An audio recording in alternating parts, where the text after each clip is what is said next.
Howdy, everyone out there. It is July the 5th. We are now live and we are excited about this. Let's see, is this a. Excuse me. Oh,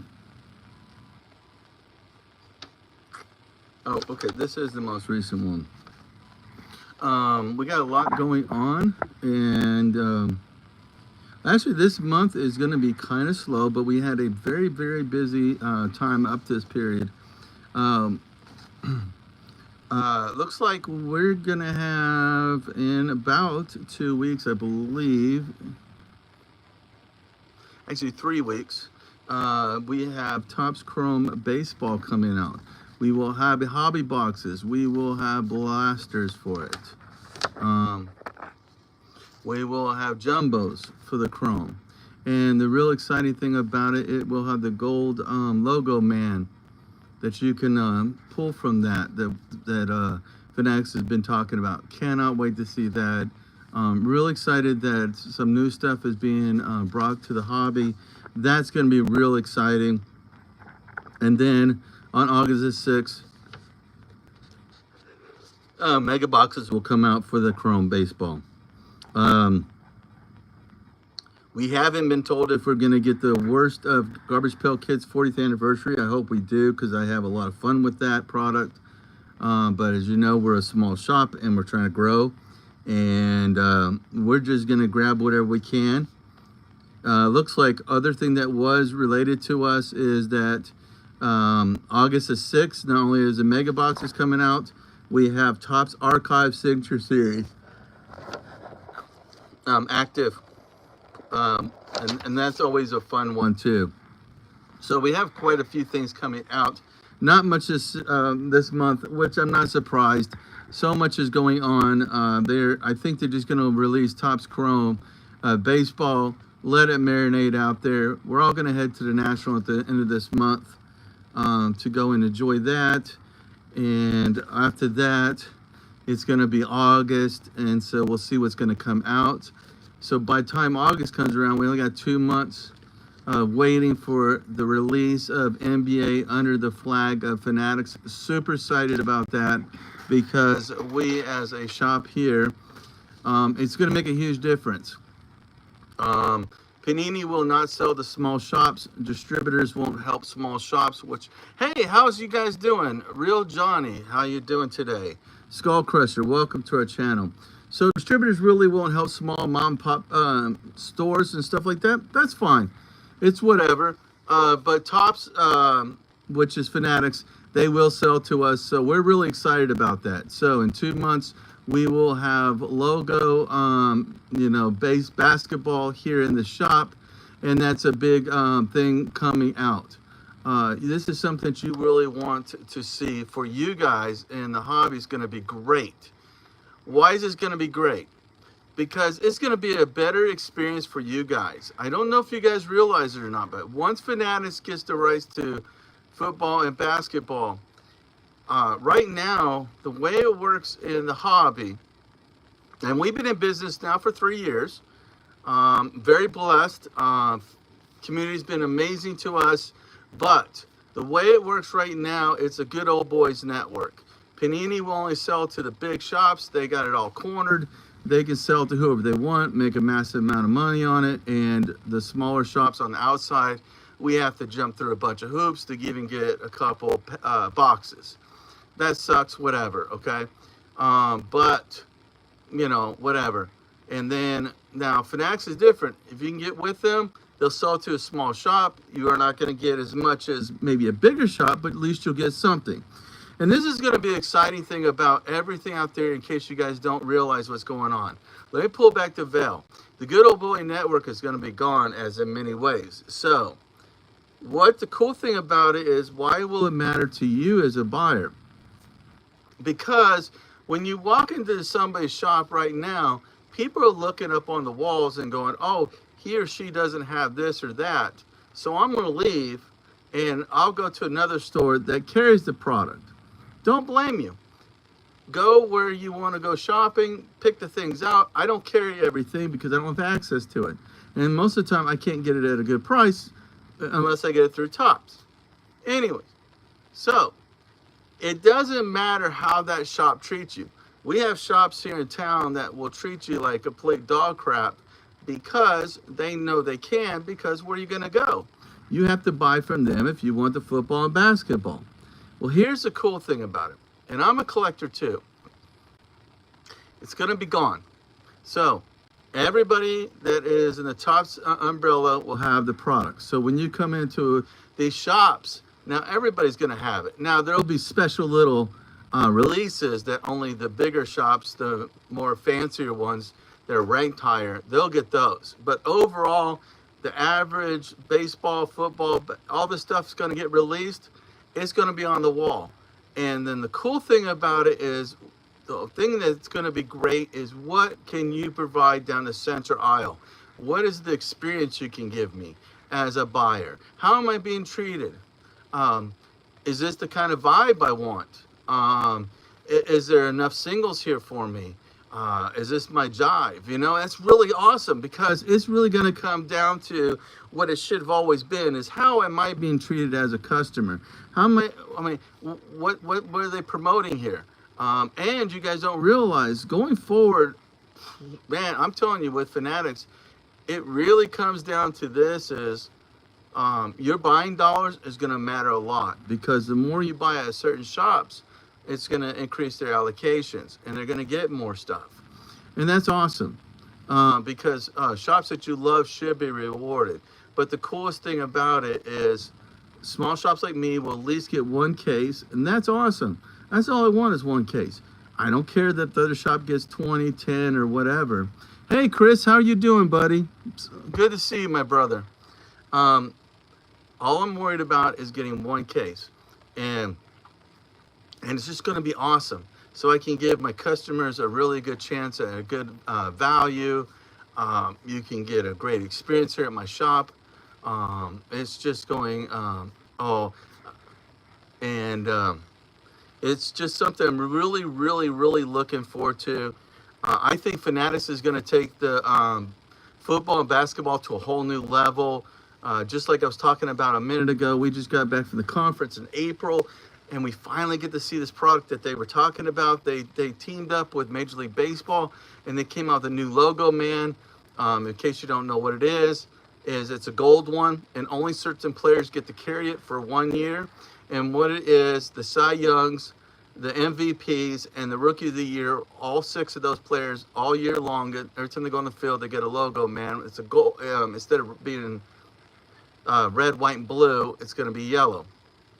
And so they're going to, in this Topps Chrome that's coming out in about 2.5 weeks, they're going to have those hidden in there. So you're going to see 4 of them with just the patch, and then there's going to be a 101 where they're going to have the patch / auto.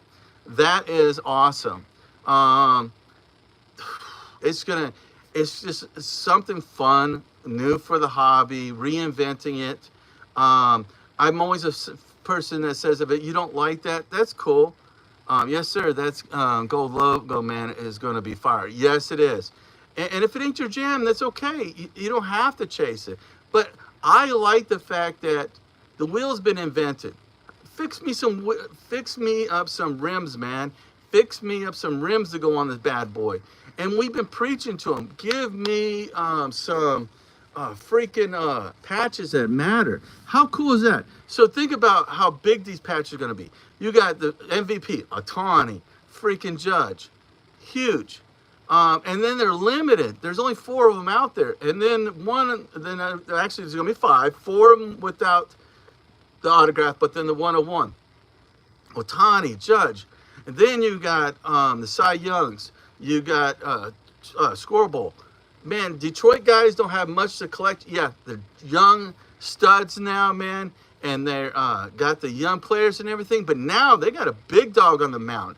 So now the big collectors of Detroit, now they got something, a logo man to go chase, because their boy get the Cy Young. Let's go. Yankees. Go figure. They got another thing to chase. Braves. Chris Sale won it last year. That's a big market. Brave fans, they're going to have something to chase. But Detroit's special because there's not much out there.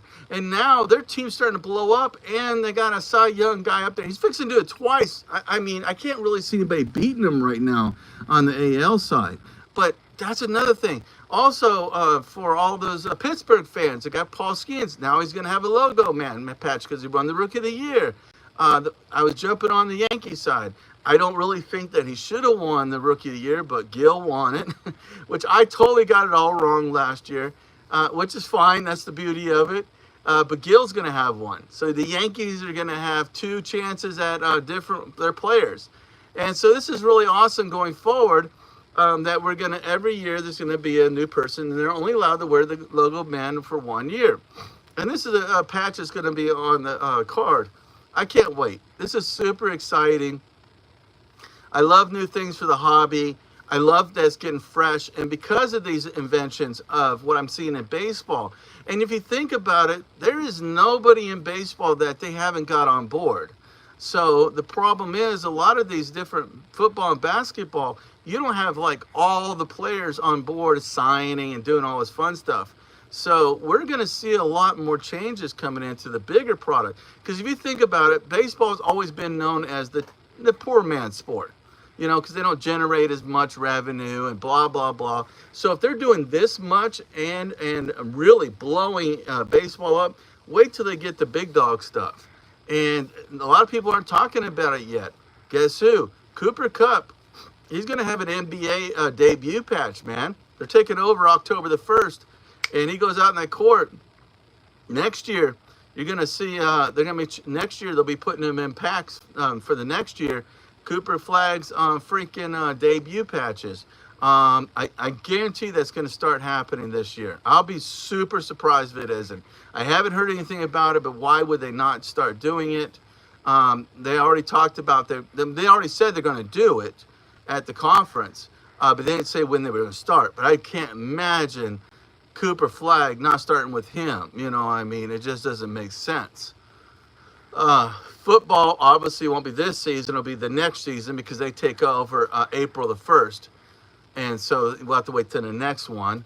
And then that could be cool because if Arch Manning comes out, he'll have one, or whoever superstar is going to come out, and it's going to be really cool. So we got all these new stuff that's going to come down the pipe. And I'm really excited to see if they can get a lot of these players on board.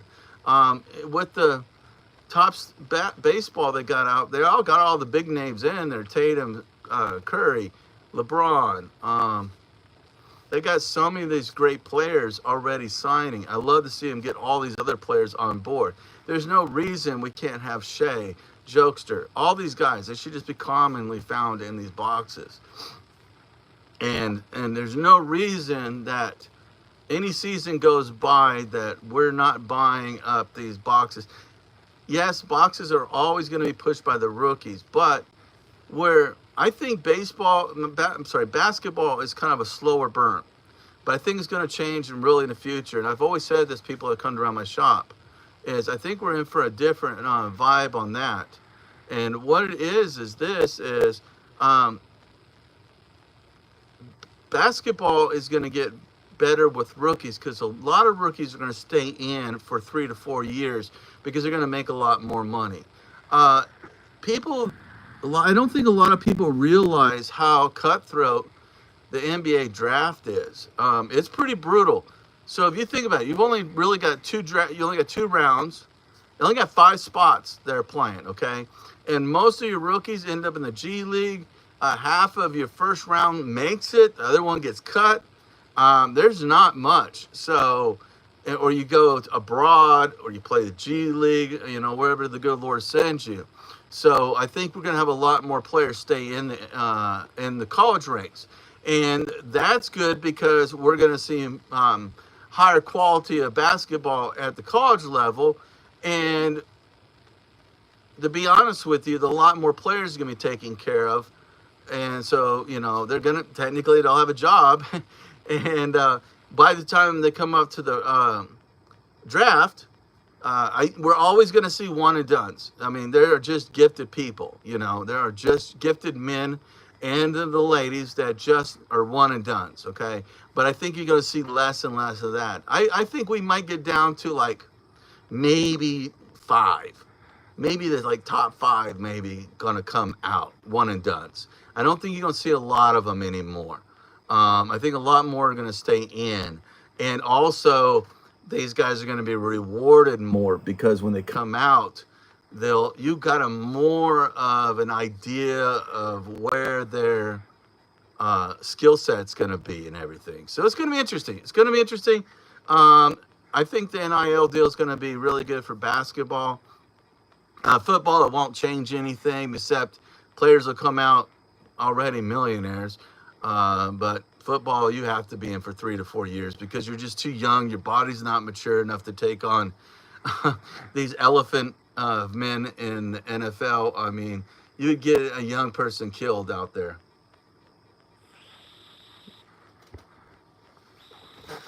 It's not the maturity I'm worried about. It's as a nurse, I say it's the body. The body has to grow. You're getting out there to take on grown men. And these guys are no small potato guys. And let's be honest with you. You can't blame them. They want to take you out because there's only one spot. And they ain't going to let no young kid come in because they got a wife, they got kids, they got families they're taking care of. So football won't change. I think that'll stay the same. But anyways, if you guys have any questions out there, feel free to ask. We're trying to come on here more often, just kind of have a shop talk time. I'll tell you guys that are a little bit new to the channel. My name is Brian. I am an owner here at Search and Rescue Cards. We are out of Lexington, Kentucky. I just retired as a nurse about a year ago. Now I'm in my shop full time. In case anybody hasn't been to the shop, you are missing out. This guy's a real class act that absolutely knows his stuff and is a sincere, genuine human being. Oh, thank you, Chris. It means so much, especially coming from you and everything. You guys go into our website that's right up above us at searchandrescuecards.com. What's really cool is that every card in the shop is now going to be found on our website. Everything from $1 card to hundreds of dollar cards. We are trying to bring the card shop experience to you guys. We have loyalty points on there of any of our ecosystems. So if you shop with us, you'll get every dollar you spend, you get a loyalty points, and those go towards your discounts. They are good for the life of your account. We don't have no cutoff times or how many you can have or blah, blah. So we launched that, and we're really excited about that. We had our first order come through today, and that was really cool because the guy said, well, I was just sitting on my couch, and I was trying to put a set together. Like he was trying to finish up one of those insert sets, and it was kind of cool. He put his order in, and I can't wait for our. I think our website's really going to take off because it doesn't matter where you're at. You'll always have a card shop, and that's what we're trying to do.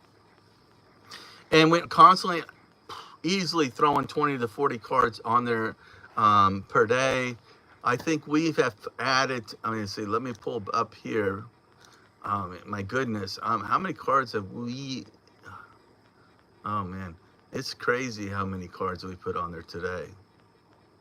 I said we probably put 80 to 100 new cards on there and everything.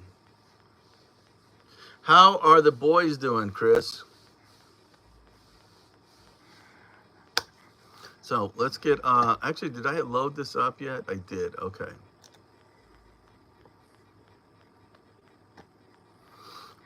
So I got that. We will be going, if you guys are in the Nashville, Tennessee area, we will be at the card show that is running from Friday through Sunday, and we will be set up there. Love to see you guys come out and say hello to us if you want to.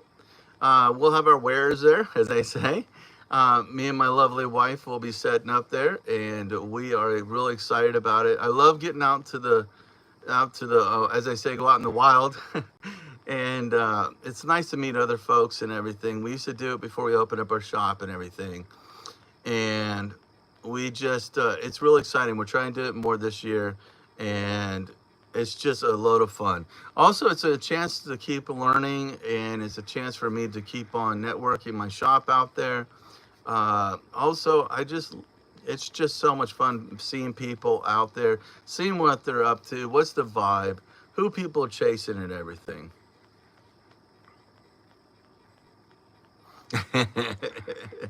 That's good with your digits.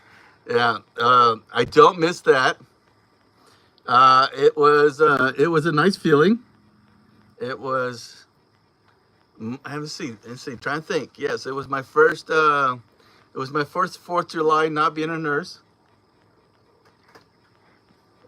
I saw a funny. Well, not a funny, but a funny to a nurse. Somebody did one of those AI videos, and he goes, "I had a grand day," and I think he only had like maybe like I think he blew off these 2 fingers. And he going, "Have a great day," and the nurse is just going, "Sir, you don't put the bottle rocket there." And remind me of many times. It's crazy. And don't think somebody ain't doing this or that. The problem is when things go really well. This is the problem about fireworks: is the more it goes great and everything's going to plan, people start feeling a little bit more brave because nothing's going wrong. Everything's perfect. So they start getting a little sloppy. Or the other thing is liquid courage starts getting to play. And they drink a little more than liquid courage, and next thing you know, they're not putting it in a stand. They're holding it. They're putting it in their mouth. They're throwing it. They're taking the fuse off to see you can hold it the longest. It's a mighty fine thing that the good Lord made. Liquid courage. All I can say is stand back and job security. But the only thing good, the only thing, yeah, old EMS guys there too. Yes. Yeah, you know what I'm talking about. Yeah. It's just the only good thing about it is today is, and it's a true statement. Fireworks are nowhere near as strong as they were when we were kids. That's the only blessing. Man, the one that it's crazy what. I do feel bad for the young generation. They didn't have the fun stuff we had. I mean, it was legal too. M80s, they were half a stick of dynamite technically. That was crazy. Bottle rockets, they flew and they popped. I mean, they really went off. Black cats. Oh, you didn't stand next to a black cat unless you want to hear it impaired or get burnt from that. Thankfully, from my generation, they have dumbed down the fireworks a lot more.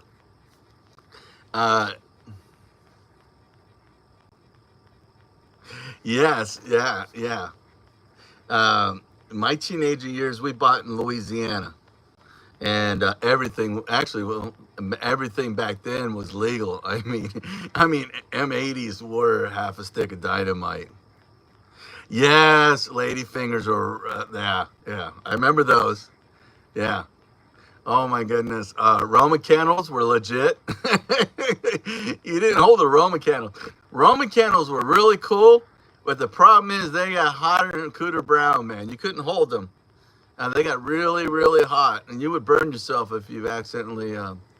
I do laugh when I see the video and the lady puts the firecracker underneath the bowl, and she forgets, like, she's like, why isn't it blown up? Instead of just standing back, she goes and investigates and knocks herself practically cuckoo for Cocoa Puffs. God,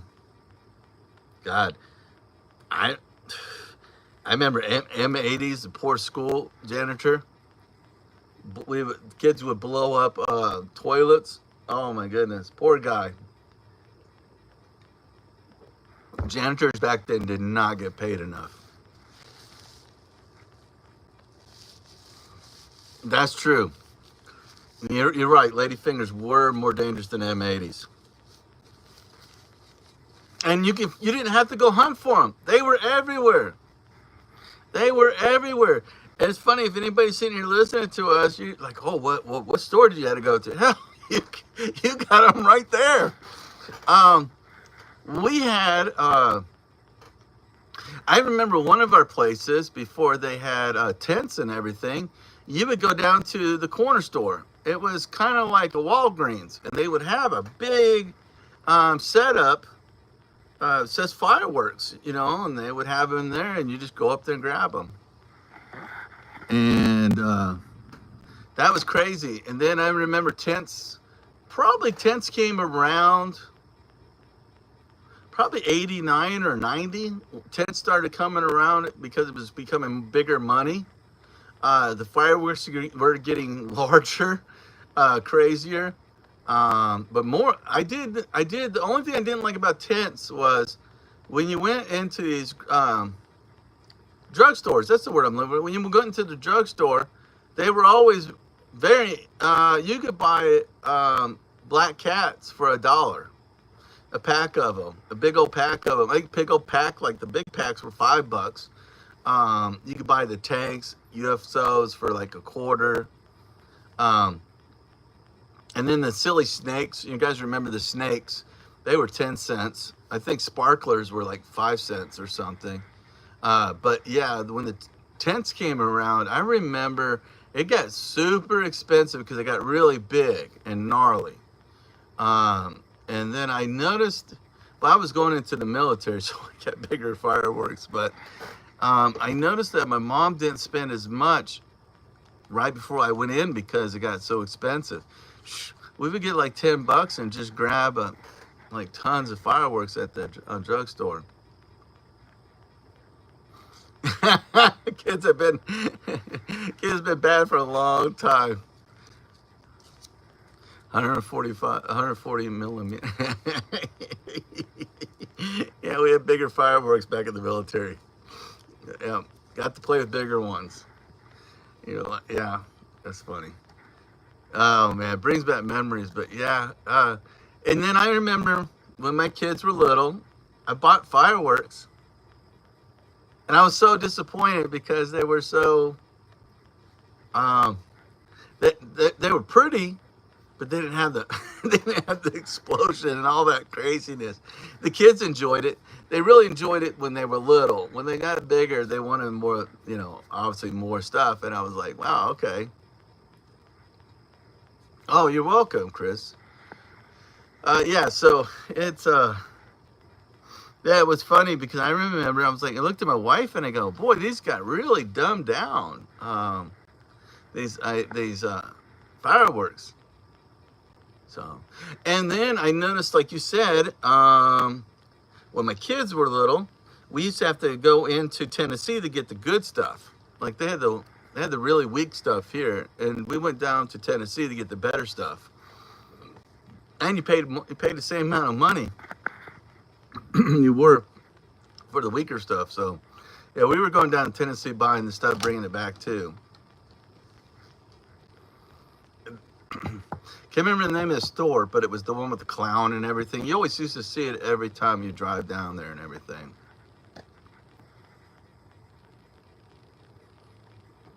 Okay, let me see. So hopefully everybody had a wonderful 4th of July.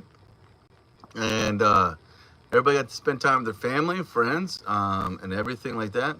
My youngest bought some M1000s the other day. And when he lit the first one, I just laughed. Was it, I mean, did it at least have a bang, or was it kind of like, eh? Let's see what somebody sent me. Oh, I can go in here.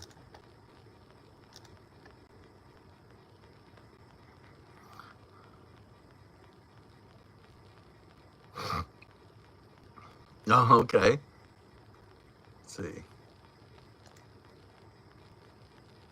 that that one. Okay, let's go here. Let's go here. I think somebody tried to send me a message. Let's go here.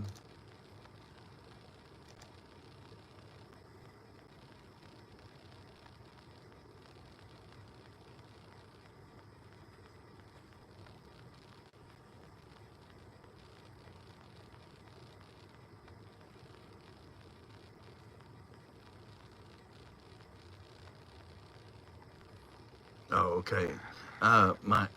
We had a Jalen Hurts that couldn't be found at first, and so my shipping team messaged them and said we found the card. I was glad. Oh, okay. So let's alrighty, get some of these cards done. Let's get them all loaded up.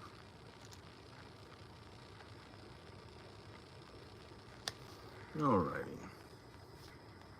Where is my calculator? Oh, here it is, over here.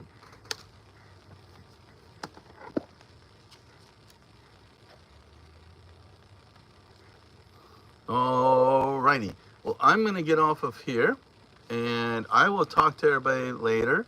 And it was super fun to be on here with everybody. And I like how this works out, and we're going to try to do it more often and just get on here and talk to everybody. Bye, you guys. Let's see how to do this.